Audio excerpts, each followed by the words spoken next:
Serial इसकी दास्तां नागमणि में जंगल में आ जाते हैं अपने दूसरे बेटे रुद्र को लेकर, और वह बताने वाला होता है कि किसने उसके साथ ऐसा किया। तभी डाकनी उसी के जैसा एक पुतला बनाकर उसे बहुत चोट पहुंचाती है और वह उसके बारे में नहीं बता पाता। उसका हाथ और गला तेजी से जलने लगता है और वह डाकनी का गला पकड़ लेता है। तभी उसके बाबूजी आकर उस पर गोली चला देते हैं और डाकनी को बचा लेते हैं। उसे 2-3 गोलियां लग जाती हैं और वह बेहोश होने लगता है और जंगल में भाग जाता है। कोई उसे बचा नहीं पाता। सारे लोग कहते हैं कि अच्छा हुआ वह चला गया, लेकिन उसका भाई और पारो परेशान रहते हैं। घर में सब मुंह लटकाए हुए होते हैं और कहते हैं कि आपको उसे गोली नहीं मारनी चाहिए थी।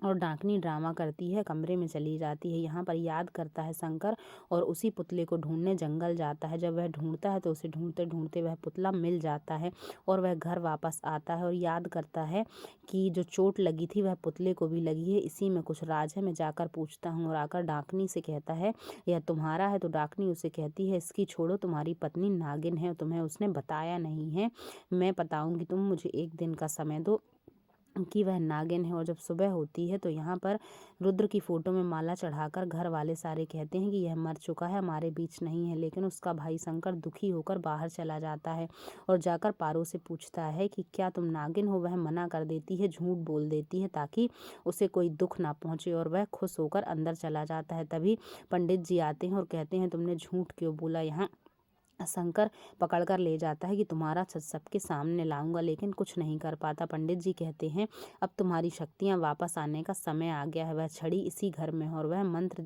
जाप करके छड़ी को अपने पास बुलाकर पारो को दे देते हैं।